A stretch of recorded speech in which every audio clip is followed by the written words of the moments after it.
Bonsoir à toutes et à tous. Merci beaucoup d'être là ce soir pour cette réunion d'information autour du MSCMSI, Conseil en Management des Systèmes d'Information.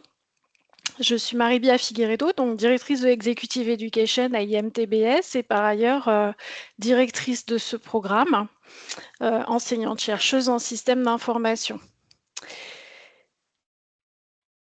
Alors, cette présentation va être découpée en quatre temps forts. Le premier, je vais vous présenter voilà, mes acolytes du jour, Martin et Alpha. Ensuite, je dirais quelques mots quand même sur l'école, Institut Mines Télécom Business School. Je vous présenterai le programme, la façon dont il est construit, la pédagogie, et puis aussi les débouchés vers lesquels il mène. Et ensuite, ce sera le gros de cette séquence, ce sera vraiment de laisser la place aux questions-réponses et surtout aux témoignages d'Alpha et de Martin qui vous partageront donc leur expérience au sein du MS et qui pourront aussi vous dire ce que ça leur apporte ou ce que ça leur a apporté dans leur parcours professionnel. Donc Martin est un alumni. Bonjour Martin. Bonjour Marie. Donc vous avez suivi le programme l'année dernière. Je suis contente de vous retrouver. Exactement. Je suis très content aussi de vous retrouver. Et Alpha, donc qui est participant cette année au sein du programme. Bonsoir Alpha. Bonsoir Marie, bonsoir à tout le monde. Super. Alors d'abord, quelques mots peut-être sur IMTBS. Et pour parler d'IMTBS, il faut d'abord faire un petit détour par l'Institut Mines Télécom. L'Institut Mines Télécom, c'est un EPSCP, un établissement public à caractère scientifique, culturel et professionnel, qui est placé sous la responsabilité, sous l'égide du ministère de l'Économie, des Finances et de la Souveraineté numérique. Et aujourd'hui, en France, c'est le premier groupement de grandes écoles d'ingénieurs et de management de France. À l'échelle nationale, c'est près de 14 000 étudiants et 4 700 diplômes qui sont délivrés chaque année. Donc, vous imaginez un petit peu la force et la puissance de l'écosystème qu'il peut y avoir derrière un tel groupement.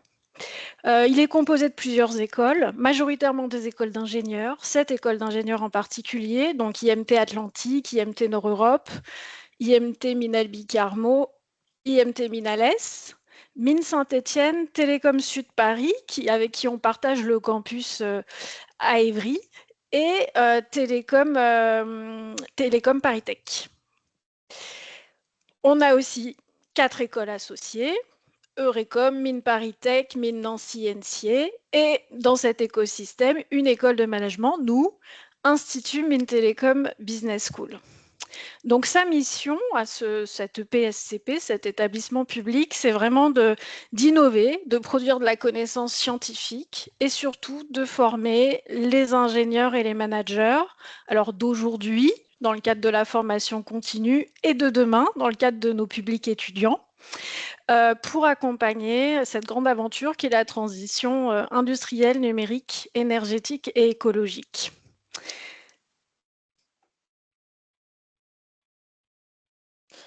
Alors, donc vous l'avez compris, IMTBS, c'est une école vraiment singulière dans le paysage des écoles de commerce, puisqu'elle est la seule école de management en France qui appartienne à un groupement d'écoles d'ingénieurs.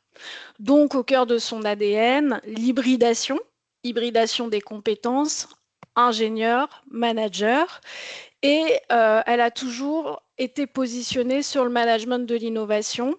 Elle a pour ambition et comme raison d'être de développer l'intelligence digitale tout au long de la vie pour répondre aux grands enjeux de transformation numérique des entreprises. Donc son marqueur fort, c'est vraiment le numérique.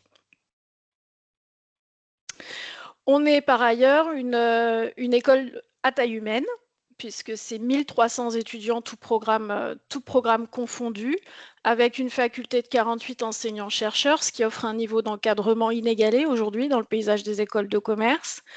Voilà, et dans le cadre de sa formation, 14 doubles diplômes manager-ingénieur, 140 universités partenaires et un réseau de plus de 300 entreprises partenaires. Aujourd'hui, on fait partie vraiment du top 50 des écoles de management mondiales, d'après le Financial Times, avec un point de singularité au-delà de l'hybridation ingénieur-manager, c'est aussi la prise en compte des enjeux de RSE, développement durable, dans sa mission, dans ses programmes et dans son fonctionnement.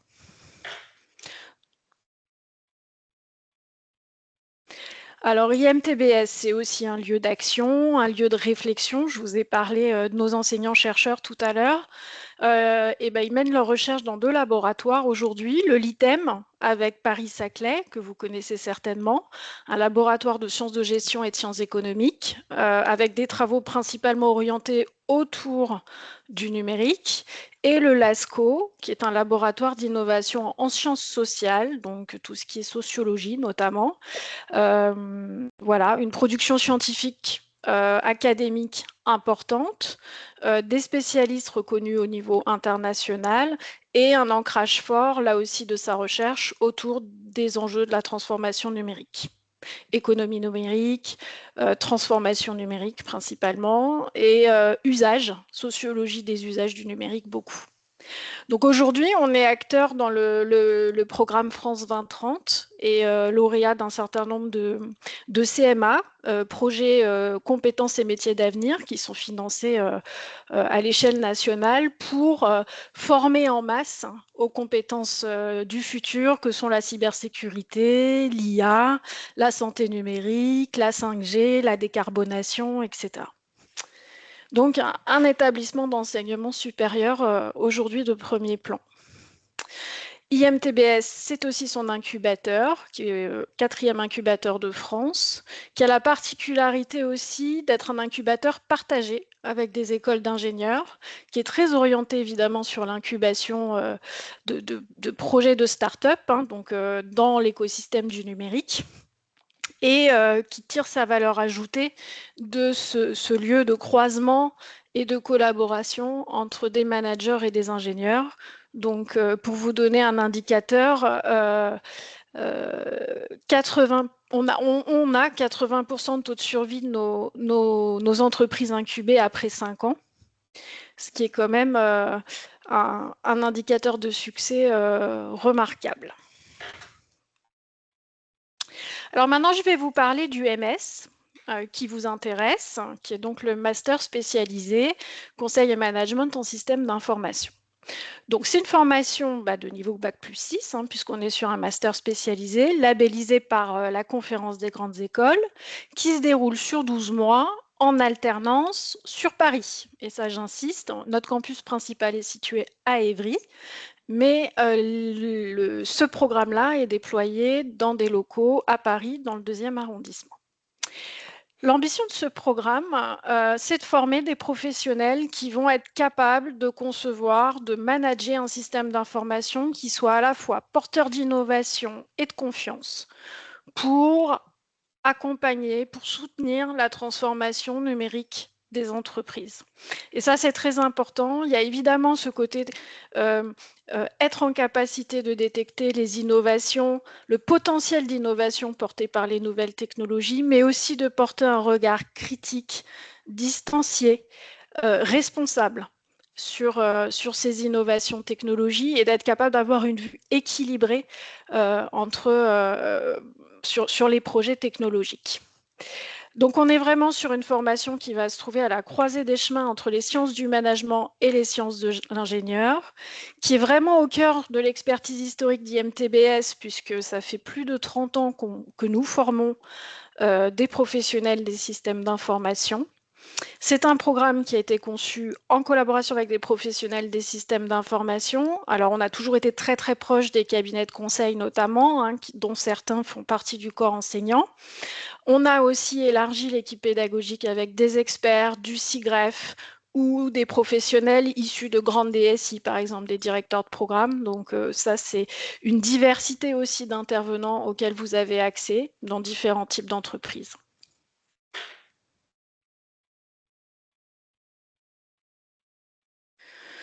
Ce programme tire sa richesse de la mixité des profils auxquels il s'adresse, dans la mesure où il cible à la fois des profils techniques, par exemple issus d'écoles d'ingénieurs ou de parcours universitaires, d'un master par exemple en informatique, et qui ont envie de développer une culture managériale, une compréhension beaucoup plus stratégique des systèmes d'information pour, par exemple, se positionner sur des missions de conseil en stratégie des systèmes d'information, en gouvernance aussi des systèmes d'information, en architecture d'entreprise et parfois aussi sur des projets de transformation numérique pour des métiers, côté assistance à maîtrise d'ouvrage. Deuxième profil type, c'est des personnes qui ont plutôt une expertise métier sectorielle. Alors ça peut être la RH, ça peut être le marketing, ça peut être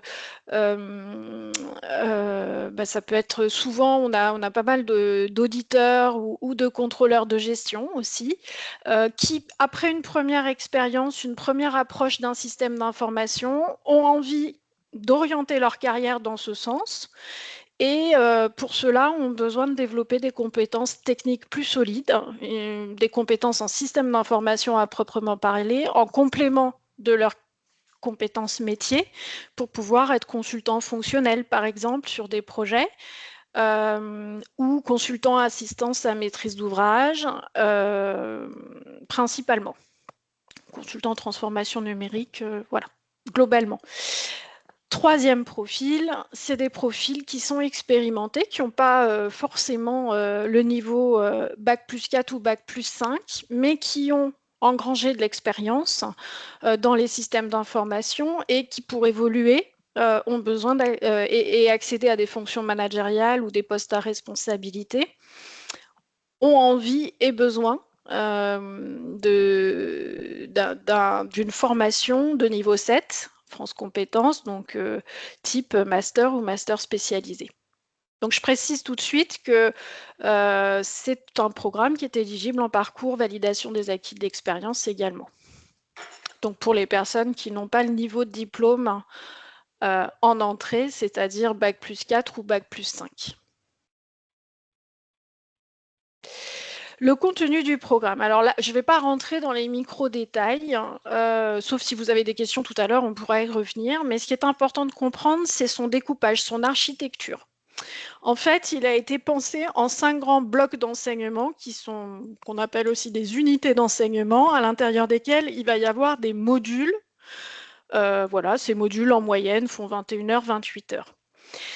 Et la logique de ces unités d'enseignement est la suivante, c'est que d'abord, vous avez un bloc d'enseignement qui va vous permettre d'acquérir les compétences en lien avec la stratégie du système d'information. L'objectif de ce bloc d'enseignement, c'est de vous rendre capable d'élaborer une vision stratégique autour du système d'information qui soit alignée sur la stratégie globale de l'entreprise.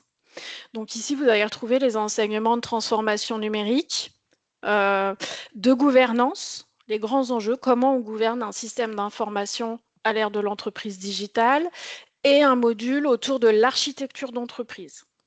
Voilà, donc ça, c'est les enjeux méta de la DSI et les enjeux stratégiques.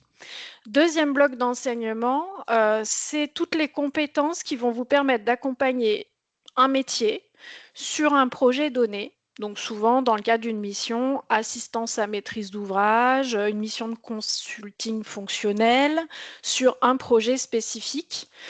Et donc là, les enseignements vont porter principalement sur le changement organisationnel et être capable de repenser les processus métiers de la structure que vous accompagnez.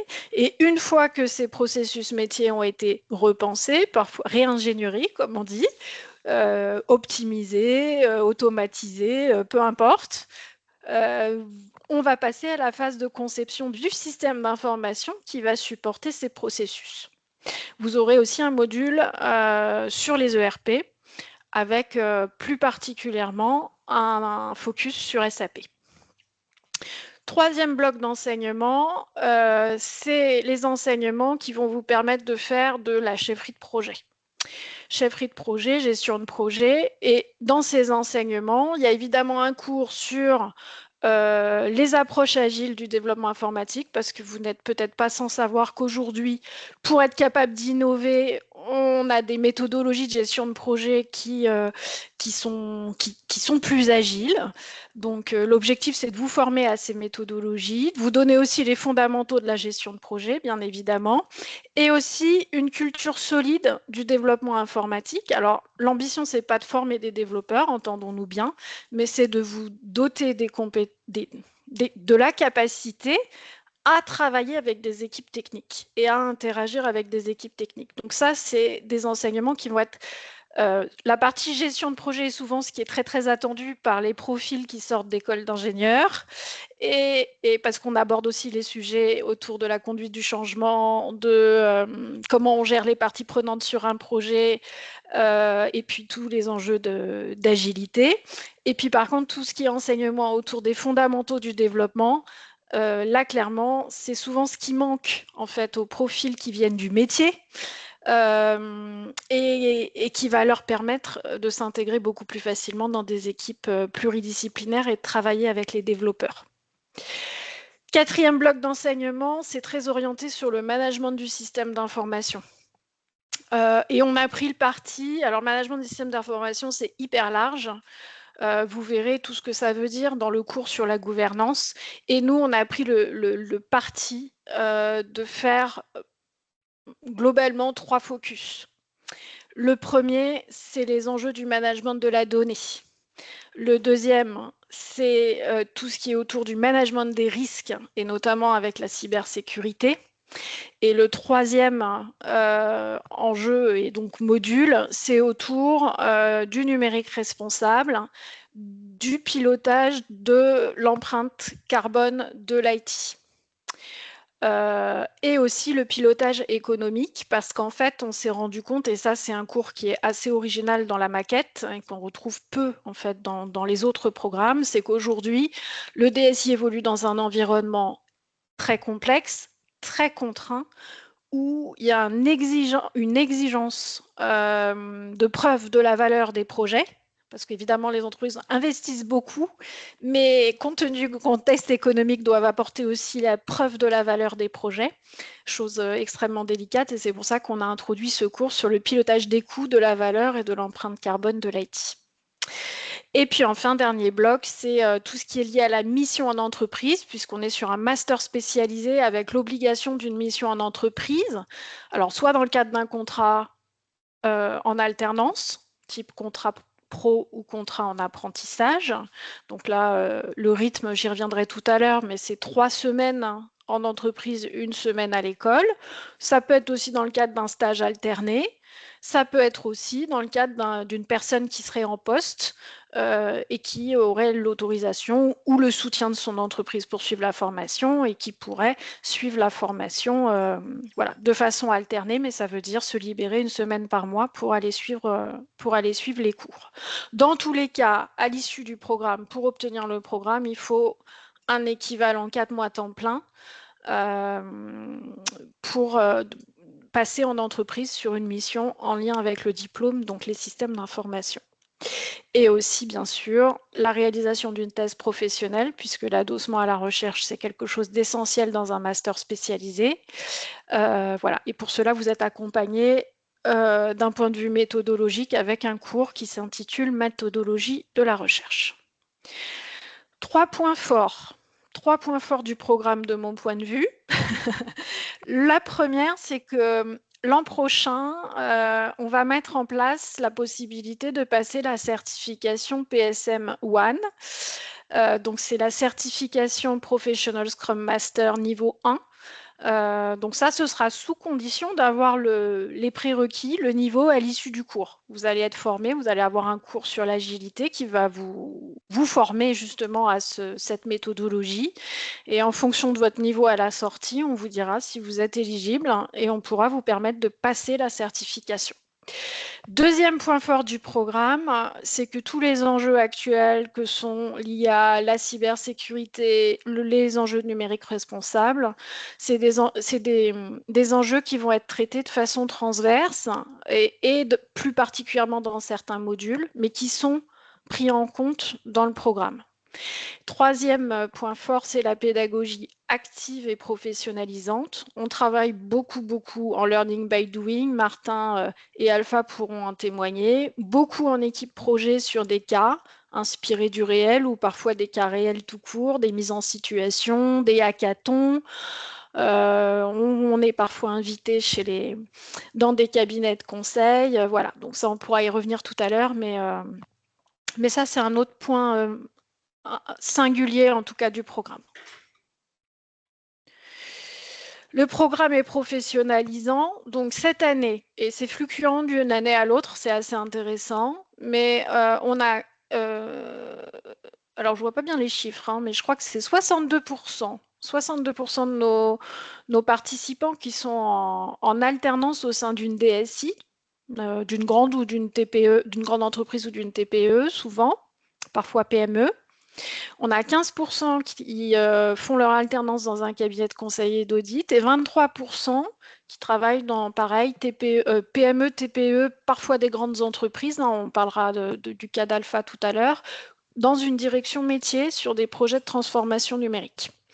Les missions principalement occupées sont assistant chef de projet SI, chef de projet MOA, consultant SI junior, assistant ou proxy product owner, assistant analyste ou business analyst. Donc retenez bien ces intitulés parce que ça, c'est tous les intitulés sur lesquels vous pouvez faire des recherches d'alternance sans problème en intégrant le MS. J'ajoute qu'à partir du moment où vous avez candidaté et que vous êtes admis, donc sous réserve évidemment de l'être, et que vous confirmez votre inscription, vous pouvez être mis en relation avec le Career Center qui peut aussi vous proposer un accompagnement pour travailler votre CV, vous entraîner aux entretiens, vous aider aussi à définir une stratégie de recherche, les bons mots-clés, les bons sites, etc. Donc au plus vite vous candidatez, au plus vite vous rentrez dans le process d'admission, au plus vite vous pouvez être aussi orienté, guidé dans vos recherches d'alternance. Voilà, là je m'attarde pas trop, mais c'est quand même important. Mais tout à l'heure, Martin pourra parler de son cas personnel. Vous voyez qu'on est sur un programme quand même très généraliste qui ouvre en fonction de ce que vous aurez fait avant à un très large éventail de postes, de missions dans des entreprises, voilà, des grandes entreprises, mais aussi des TPE, PME. Hein. Là, on a mis quelques noms des entreprises qui ont recruté nos anciens, mais c'est pas du tout exhaustif. D'une manière générale, voilà, on arrive sur un salaire moyen à la sortie autour de 45K.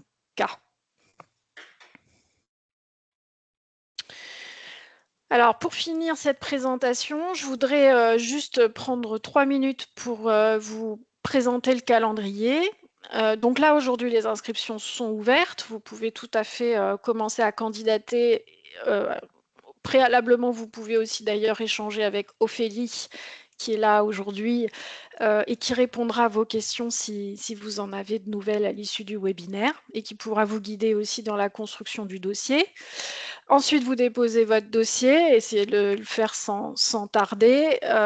Les admissions se prononcent au fil de l'eau, donc les dossiers sont examinés puis prononcés au fil de l'eau, et ce jusqu'au 15 juin. Passé le 15 juin, on n'examinera plus aucune candidature.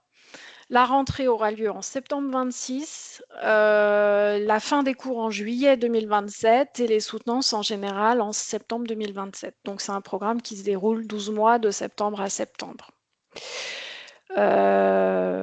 Voilà, qu'est-ce que je peux vous dire d'autre sur le process en tant que tel?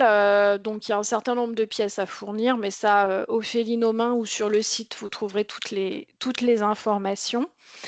Et une fois que vous avez déposé votre dossier et qu'on a vérifié que les prérequis académiques étaient remplis, que les conditions d'accès étaient satisfaites, vous passez en phase d'admission pilotée par Nicole et qui vous invitera à enregistrer un entretien vidéo.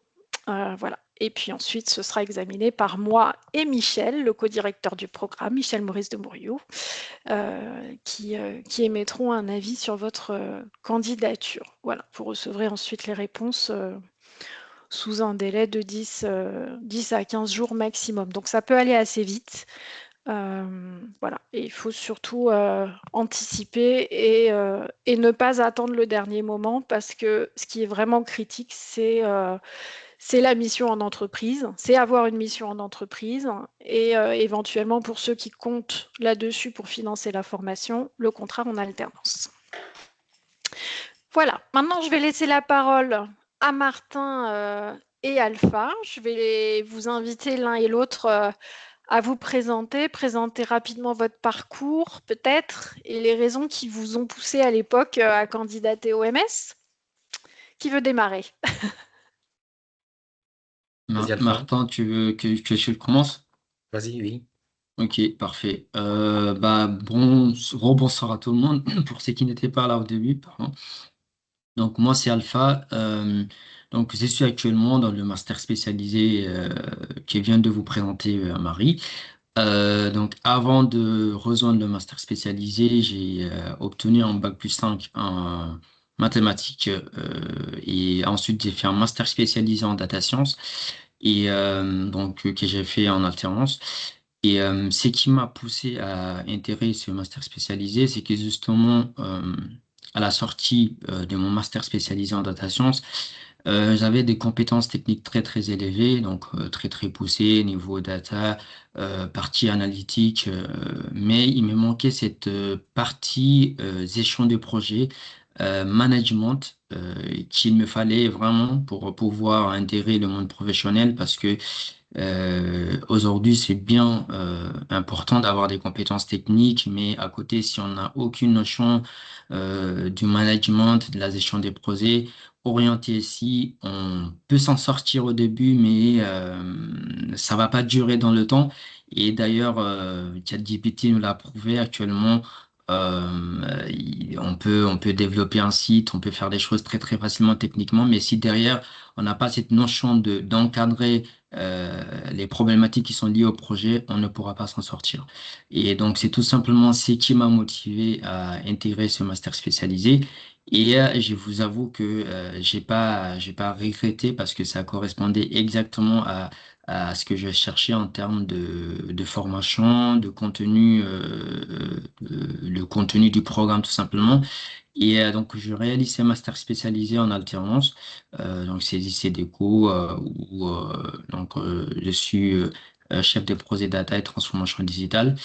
Les missions que je mène en entreprise correspondent exactement à la formation que je suis en train de suivre actuellement.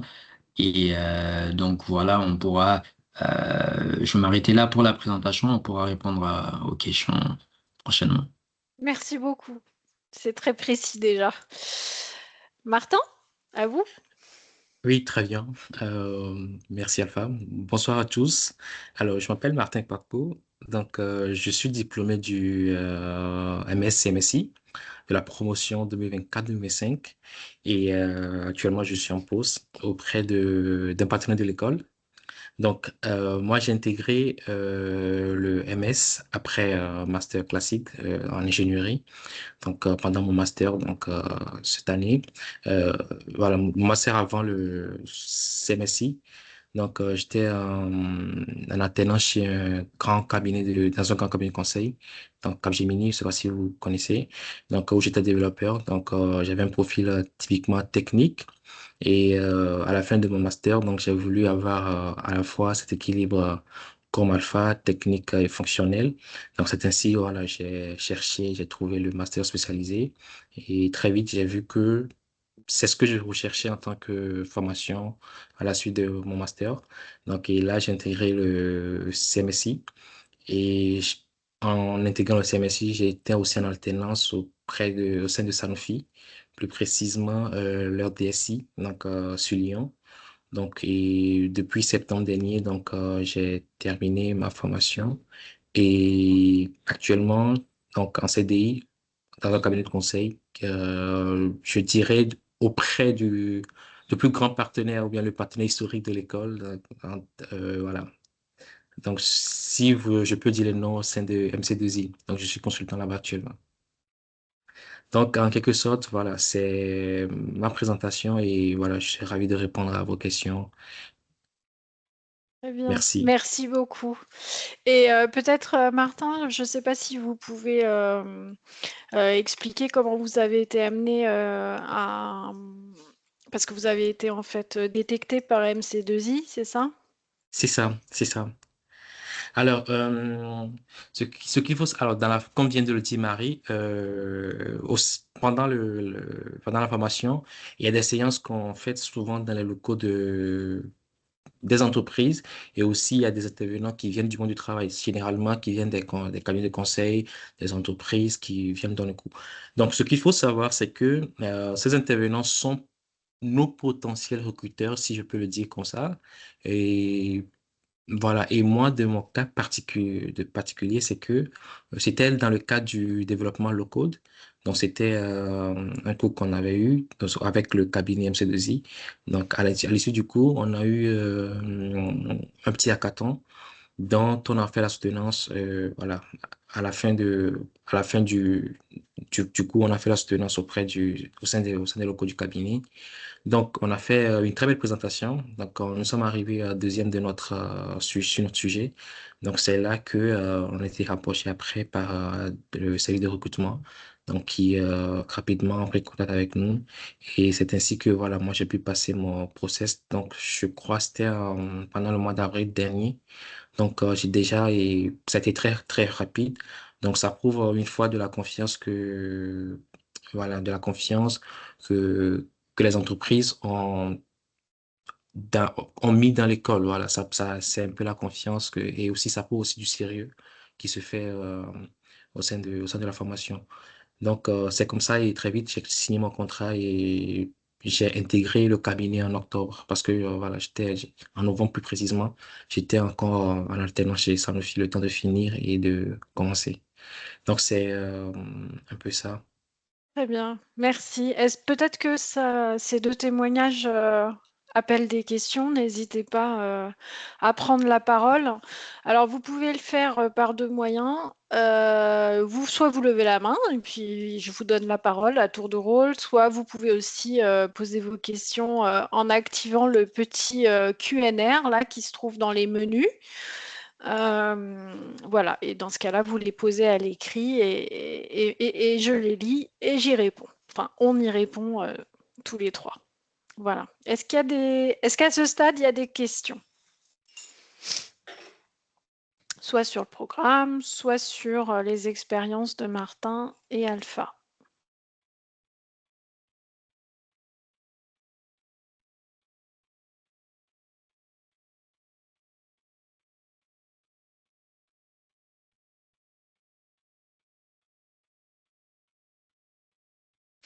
Alors, pour Pour l'instant, il n'y ma a part, pas. c'est bon. Pour votre part, c'est bon. Bon. Alors, moi, je vais vous poser une petite question, Martin. C'est d'après vous, quels sont les grands points forts et les atouts du programme? Alors, déjà, les points forts du programme se trouvent déjà dans la constitution du programme en soi. C'est un programme, je pense, qui englobe tous les grands sujets dont on a besoin pour se professionnaliser en termes de management des systèmes d'information. Et alors, moi, je vais encore donner un exemple très simple, c'est que très vite, et venant voilà, d'un domaine très technique, au sein de Capgemini où j'étais développeur, j'avais pas de grande notion sur la gestion de projet, l'agilité et tout. Donc, très vite, après le cours de l'agilité, avec Monsieur Amroni, nous avons très vite acquis des compétences. Le cours était formidable, le cours était complet. Donc, j'ai eu la chance avec mon entreprise, Sanofi à l'époque, de pouvoir passer deux certifications, PSM1, PSM1 et PSPO1, donc, où j'ai été certifié sur ces cours. malgré que je n'ai plus besoin de formation supplémentaire ou complémentaire, à part ceux que j'ai reçus à l'école. Donc ça, c'est des exemples, comme je dirais, très concrets sur le coup. Et aussi, de par ce que nous étudions, par exemple, les cours sur les SI, la conception et tout, avec les cas concrets. Et l'un des cas qui me revient aussi en tête, c'est le cas de transformation numérique que nous avons eu avec Monsieur Yann à l'époque de Devoteam. Donc, qui englobait tout. Jusqu'à présent, je vous avoue que voilà, je me sais toujours voilà, des rendus, des livrables à l'époque qu'on a eu pour pouvoir revoir, jeter un coup d'œil, pour pouvoir produire mes livrables actuellement dans le cadre de ma mission. Donc, la mission, la formation, je pense, elle est très riche et très enrichissante. Donc, à la fin de la formation, il y aura un après et un avant. Je vous le garantis. Voilà. C'était pas mon exemple personnel. Donc, c'est ça qui fait voilà, les points forts de la mission, de la formation plutôt. Ok. Alpha, vous vouliez ajouter quelque chose? Ou vous vous retrouvez dans le même... Oui, effectivement, ce que Martin dit, ça correspond exactement à ce que je vis actuellement, je dirais, notamment avec, donc on a fait le cours de Michel Ali Amouni aussi, on a eu des études de cas très, très, très intéressants, et c'est pareil aussi pour le cours de transformation digitale. Et je dirais c'est pareil pour tous les cours en fait. C'est pareil pour tous C'est les ça. cours parce que on a beaucoup de cas et d'études de cas et c'est personnellement c'est un truc qu'ils apprécient beaucoup parce que souvent dans les formations précédentes ce qu'on a eu à voir c'est des formations qui sont orientées théoriques souvent dans des parfois dans les masters spécialisés hein. Mais dans ces masters spécialisés c'est que en fait, on a des cours théoriques et juste après, les profs n'attendent même pas qu'on prenne du temps. On est directement direct sur des études de cas. Donc, qui nous permet d'appliquer automatiquement ce que nous avons appris sur des problématiques qui sont réelles, donc d'entreprise. Et ce qui fait que on se réfère directement ce que nous faisons dans l'entreprise. Donc, je dirais niveau cours, c'est très très riche, comme l'a dit Martin. Et franchement, personnellement, j'apprécie beaucoup, beaucoup la partie étude de cas parce que ça nous permet de mettre en pratique et de voir directement l'impact de ce que nous apprenons. Et voilà, c'est exceptionnel. Super. Alors Martin, Euh, vous avez levé la main, alors c'est ça, oui. allez-y. Alors, c'est aussi pour compléter voilà, ce qu'on se disait, Alpha et moi. Donc, par exemple, la qualité des intervenants, parce que je me rappelle très bien du coup de pilotage des coûts de la DSI. Donc, nous avons eu un intervenant très formidable qui était très bien et qui était très connu en termes voilà, en termes de gestion de coûts. Donc, c'était un brillant intervenant du CGREF, donc, comme Marie l'a soulevé au début. Et aussi, pareil aussi pour la partie de l'audit. Donc, nous avons Monsieur Philippe, qui était aussi très connu, donc qui a travaillé de manière très remarquable dans le domaine de l'audit, de la sécurité DSI et tout. Donc, nous avons abordé plein de sujets que moi, personnellement, je ne comprenais pas réellement auparavant, donc sur l'audit des systèmes d'information, sur ce qui va être normes, la différence entre les normes ISO, etc. Donc, ce sont des choses qui me paraissaient très floues. Donc, très vite, voilà. Et on a pu comprendre et il nous a expliqué avec du temps. Donc, c'est très bien, la formation. Et aussi, ce sont des intervenants, je dirais, expérimentés qui ont vu plusieurs cas défiler sous leurs yeux, qui savent faire la part des choses, qui, euh, qui non seulement, à côté des compétences, ont ce côté humain, qui comprennent, voilà, qui nous retournent souvent la parole, de notre point de vue, qui nous posent des questions, il y a ce côté aussi que moi, je souhaite soulever sur la formation. Donc, en gros, c'est une très bonne formation. Si je dois dire une chose, c'est si vous avez envie de faire une formation pareille, vous tournez vers les métiers du SI. N'hésitez pas, vous êtes, je dirais, à la bonne adresse si je peux. Voilà, inscrivez-vous et vous ne regretterez pas. Merci beaucoup. Merci. Est-ce qu'il y a des questions? N'hésitez pas, c'est le moment. On est en petit comité. Ah, Inès, allez-y, on vous écoute. Oui, bonsoir, effectivement. Merci. J'avais une question concernant l'organisation de la thèse professionnelle. Est-ce que vous pouvez nous expliquer rapidement comment ça se déroule et comment vous accompagnez les étudiants? Alors, la thèse professionnelle, donc c'est un passage incontournable d'un master spécialisé labellisé par la Conférence des grandes écoles. En fait, vous allez avoir un tuteur qui va vous être affecté par l'école et qui va suivre aussi d'ailleurs voilà, votre mission en entreprise d'une manière générale dans le cadre de votre alternance si vous êtes en alternance. Et ce tuteur va vous accompagner depuis la définition du sujet, à toutes les étapes en fait. La définition du sujet, puis vous orientez vos lectures pour la réalisation de la partie théorique, qui est en fait un état de l'art, hein. Peut-être pour faire simple, la thèse professionnelle, c'est une réflexion personnelle que vous allez mener sur une problématique voilà, enraciné, en lien avec ce que vous avez pu voir dans le cadre de votre mission en entreprise. C'est souvent lié, en tout cas. Certains choisissent des sujets qui sont sans lien avec ce qu'ils font en entreprise, mais d'autres choisissent de faire leur thèse professionnelle en lien avec ce qu'ils font en entreprise. Donc l'idée, c'est d'identifier une problématique de terrain, d'essayer d'aller chercher dans le corpus de recherche la littérature qui est pertinente et qui apporte des éléments qui permettent de définir les concepts, d'identifier des théories qui permettent d'expliquer le problème, etc. Éventuellement, parfois, d'identifier les manques, parce que parfois la recherche n'a pas répondu à toutes les questions, et donc ça va être l'objet de la thèse professionnelle que de combler ce manque. Ensuite, vous allez avoir une partie empirique avec un collecte des données. Là aussi, votre tuteur va vous guider dans les différentes méthodologies que vous pouvez employer dans le cadre de cette étude de terrain. Et puis à la fin, vous allez, à partir de ce travail théorique qui est la revue de littérature et le travail de terrain, vous allez confronter les deux et produire une connaissance personnelle et apporter une réponse personnelle à la problématique que vous vous étiez posée au départ.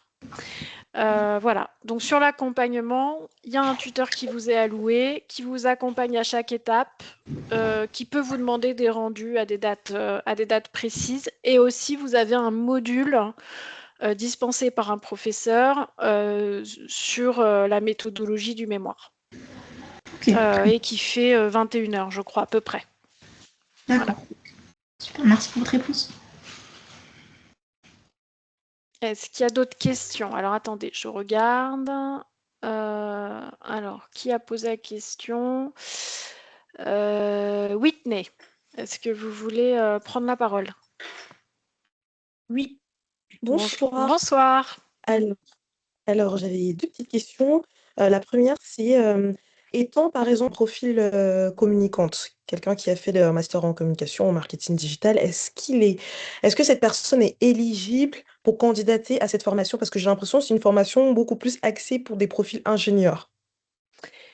Non, comme je le disais tout à l'heure, on prend vraiment les deux profils. Par contre, si vous n'avez pas de formation, entre guillemets, ingénieur, et que vous venez plutôt d'un métier type communication, marketing ou autre, on va exiger quand même une première expérience ou une première approche des systèmes d'information. Enfin, il va falloir en tout cas construire votre dossier pour montrer pourquoi et comment vous vous tournez vers les métiers du système d'information et que vous en avez au moins une première approche. Parce que sinon, c'est vrai que la marche à franchir, elle peut être un petit peu difficile sur les enseignements techniques. Voilà. Donc, on ne ferme pas la porte. Dès lors que vous avez le niveau de master, de toute façon, vous êtes éligible. Maintenant, en pratique, on voit bien que pour les profils non techniques, on a tendance à attendre quand même une première expérience. Alors, une première expérience, ça peut être avoir travaillé sur un projet en tant que métier.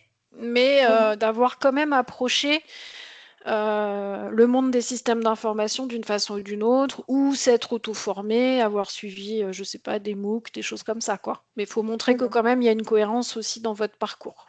Mhm. Et Et que la vous dernière avez, question, si oui, je peux voilà. me permettre, c'est de savoir combien y a-t-il de personnes dans la promo et aussi en termes d'évaluation, y a-t-il beaucoup plus de travaux de groupe ou c'est plus des travaux individuels?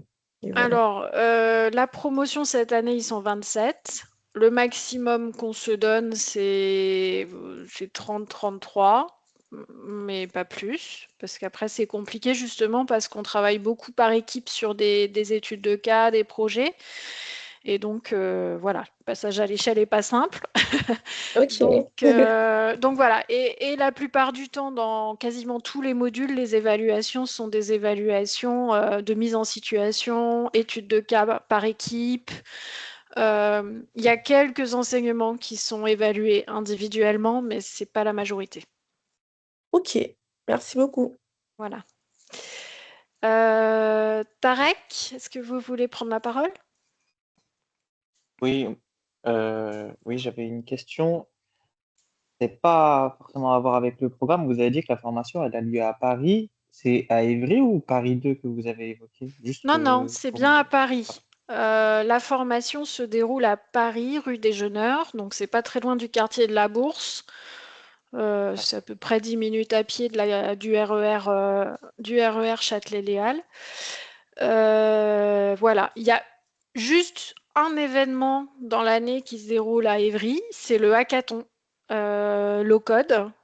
Parce qu'on c'est un hackathon qu'on organise avec des étudiants du PGE, du programme Grande École, qui sont aussi en spécialité management et ingénierie des systèmes d'information. Et donc, c'est une occasion pour vous de découvrir le campus et aussi d'élargir un peu votre réseau parce que sinon, vous côtoyez pas tellement les étudiants du campus.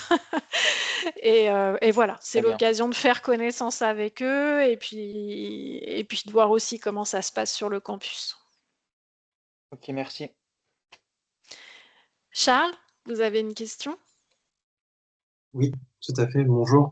Bonjour. Je me permets de vous poser la question car actuellement je suis dans une entreprise chez un éditeur de logiciels en tant que commercial, mais avec un rôle aussi un peu mixte hybride en tant que chef de projet. On réfléchit à éditer une nouvelle solution Ah, je vous entends pas. intégrant des notions. Ah, vous m'entendez? Est-ce que c'est revenu? Oui, là c'est bon. Excusez-moi, ça a coupé Ok, l'espace d'une seconde. c'est pas grave. Allez-y. C'est pas grave. Donc, l'idée, ma question, c'était vraiment orientée sur la thèse professionnelle. Comme Inès a posé tout à l'heure, là, cette partie concerne plutôt la partie financement. Est-ce que vous avez des éléments, enfin, vous avez eu des précédents où des étudiants avaient financé leur thèse professionnelle avec le crédit impôt recherche? Est-ce que la thèse professionnelle pouvait rentrer dans ce cadre-là ou pas? Alors, on n'a pas eu le cas. Enfin, en tout cas, j'en avais pas connaissance. Mais il n'est pas impossible que ça puisse se faire. D'accord. Mais auquel cas, oui, je ne sais pas qui peut vous renseigner là-dessus. Vous avez des gens chez vous qui ont l'habitude de mobiliser ces Oui, fonds-là? oui, puisqu'en fait, oui, tout à fait, parce on a un cabinet externe, donc en tant qu'éditeur de logiciels, le développement passe souvent dans le crédit impôt recherche. Maintenant, je voulais savoir si, vu qu'il y a des doctorats d'entreprise qui mobilisent, par exemple chez Safran, j'ai entendu dire qu'ils mobilisaient le crédit impôt recherche pour les thèses des doctorants, donc je me suis dit, est-ce que ça pouvait être éligible pour un master spécialisé? Euh, Écoutez, en tout cas, c'est vraiment, ça s'appelle une thèse professionnelle. Donc, c'est pas une thèse de doctorat, donc, hein, faut être clair. Ça vous ouais. donnera pas le grade de docteur, mais néanmoins, c'est un Ça, travail on de est d'accord. recherche. C'est un travail C'est là un travail où, de recherche appliqué, mais un travail de recherche. Donc, renseignez-vous, c'est peut-être éligible, hein. Là, moi, je sais pas vous répondre, ok, mais ça me paraîtrait pas impossible. d'accord, ok. Mm. Ok, j'avais une question secondaire. À un moment donné, ça a coupé, peut-être c'était de mon côté. Vous aviez évoqué dans les blocs, justement, sur les audits de cybersécurité dans le programme, certaines choses. J'ai rien entendu, en fait, sur ce bloc-là.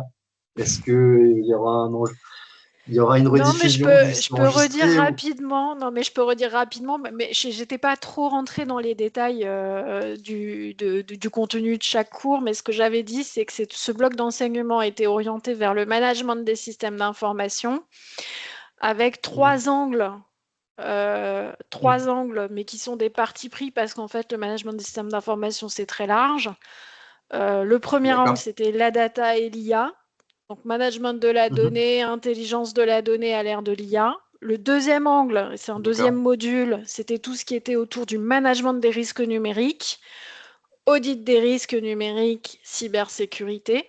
Donc là, vous allez avoir tout un enseignement sur la cybersécurité, la gestion de crise, cyber, et puis l'audit IT.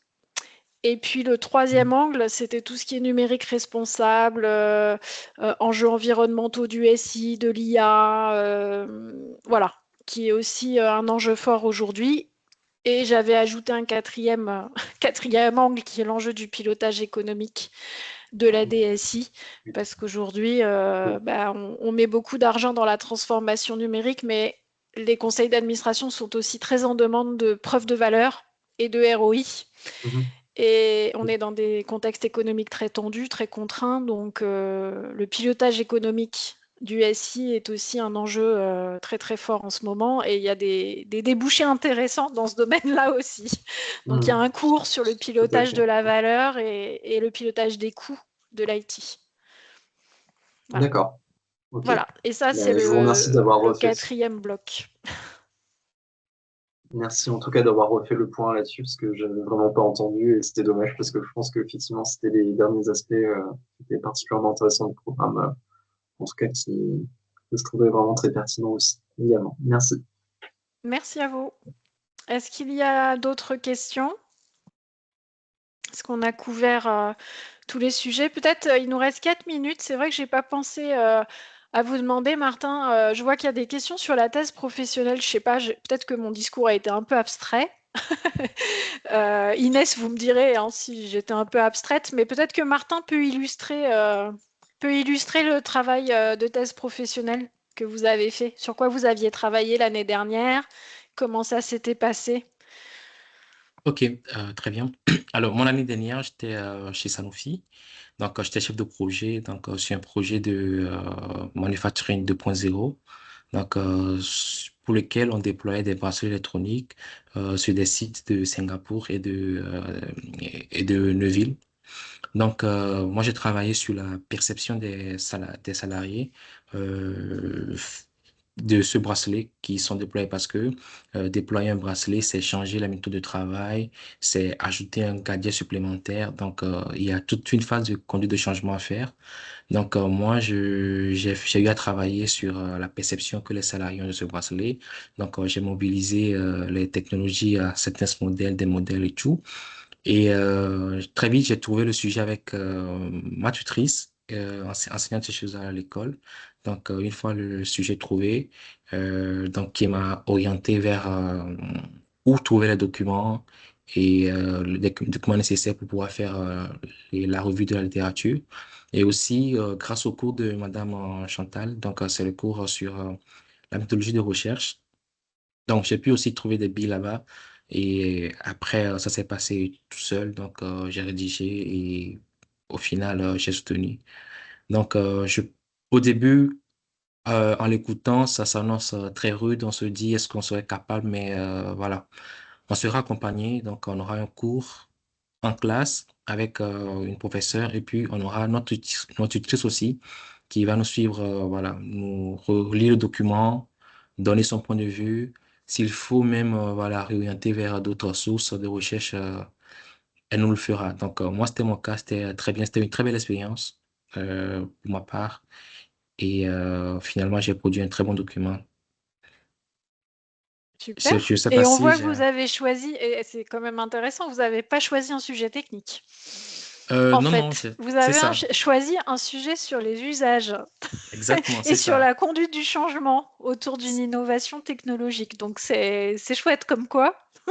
Oui, c'est ça. C'était très bien. C'était une très belle expérience. Mm. Donc, ça permet de voir de nouvelles choses et après, ça pourrait nous aider nous-mêmes dans le choix de notre carrière future. Mm. C'était des bracelets biométriques, hein, c'est ça, Exactement, c'est que vous ça. mettiez en place. Donc, C'est évidemment, ça. ça pouvait susciter des inquiétudes, soulever beaucoup de résistance, etc. Donc, ok, je comprends. Exactement, oui.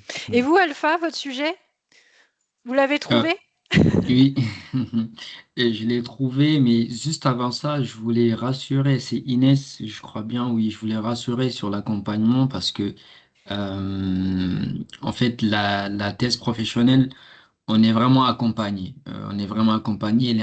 Pardon, il est un peu différente aussi des thèses qui sont faites en master ou dans certains masters spécialisés, pardon, qui sont orientés techniques. Là, c'est vraiment orienté management, donc c'est pas une thèse professionnelle qui sera vraiment axée que sur la technique.